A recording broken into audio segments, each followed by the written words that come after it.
ভোর রাতে ঘুম ভেঙে গেল। রাত তখনও বেশ খানিকটা বাকি। অশান্ত মন নিয়ে বেরিয়ে পড়লাম নির্জন শান্ত পথে। পথের দুপাশে নিম, বট, জারুলের শাখা প্রশাখা হাওয়ায় দোল খাচ্ছে।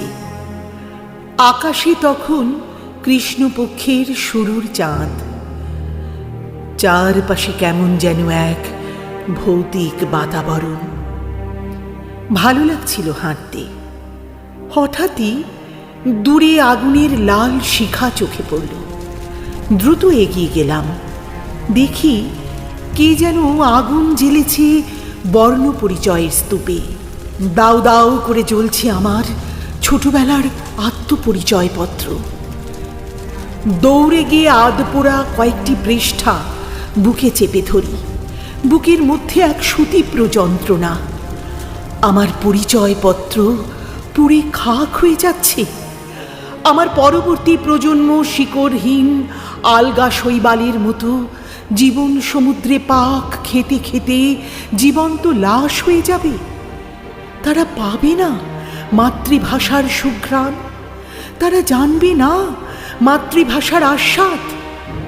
ভাড়াটে ভাষাকে আশ্রয় করে বেঁচে থাকা তো দাসত্বের সামিল। বিষণ্ণ মনে এগিয়ে চলি। হঠাৎই অন্ধকার ভেদ করে দূরে দৃষ্টি যায়। খাটো ধুতি, ফতুয়া, ঘাড়ে চাদর, খর্বাকার এক বৃদ্ধ হেঁটে চলেছেন। অস্পষ্ট, তবু তাঁর ঋজু ভঙ্গি ও দৃপ্ত পদক্ষেপ ভীষণ স্পষ্ট। দূরত্ব কমতেই আমার সমস্ত শরীরে শিহরণ জাগল। আমার সামনে যিনি পথ চলছেন তিনি আর কেউ নন, বিদ্যাসাগর। আমার বুকে আঁকড়ে ধরা বর্ণ পরিচয়ের মলাটির সেই আধপোড়া মানুষটা, আমাদের সবার পূজনীয় ঈশ্বরচন্দ্র বিদ্যাসাগর। খুব ইচ্ছে হলো পা ছুঁয়ে প্রণাম করি, সাহসে কুলালো না।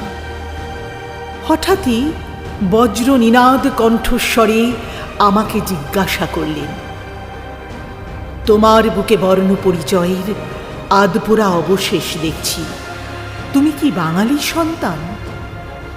কম্পিত স্বরে উত্তর দিলাম, হ্যাঁ।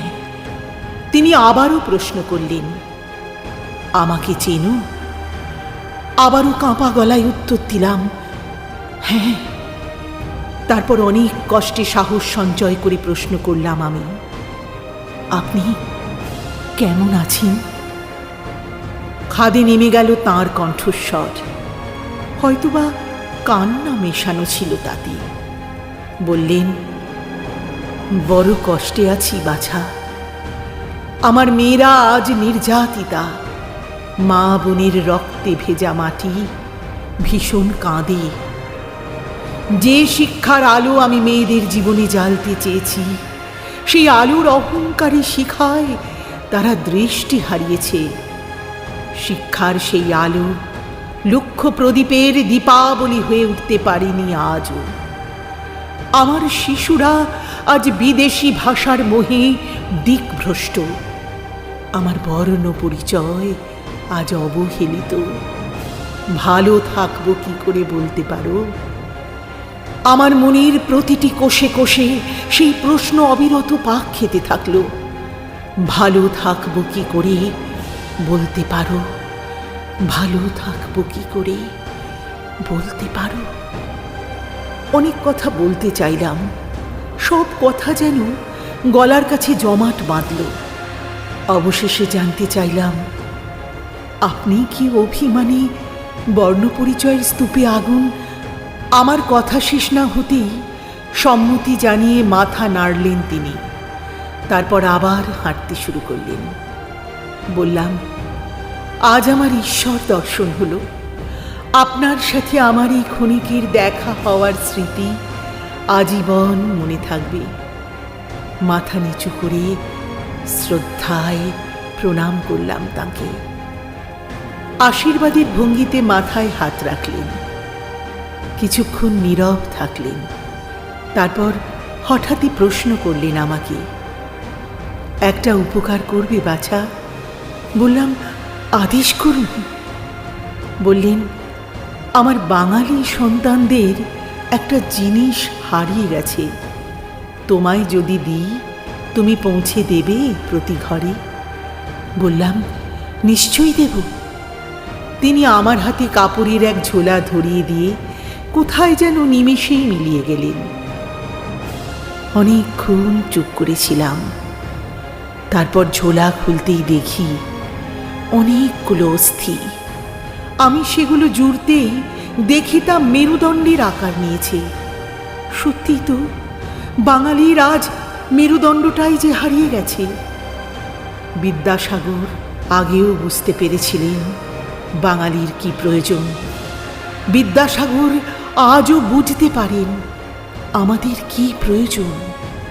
আমার চেতনা, আমার বিবেক, আমার সমস্ত সত্তা যেন শিহরিত। কানের কাছে হাজার শঙ্খধ্বনি। আমার অন্তর তখন শ্রদ্ধায় অঞ্জলিবদ্ধ করপুট হয়ে আছে। সঙ্গীত ফিরে পেতেই তাঁর উদ্দেশ্যে গড় হয়ে প্রণাম করি। দু চোখে তখন অবিশ্রান্ত জলধারা। হঠাৎই ঘুম ভাঙল। চোখ মেলতেই ক্যালেন্ডারের পাতায় জল জল করে উঠল তারিখটা, 26শে সেপ্টেম্বর। আজ বিদ্যাসাগরের জন্মদিন।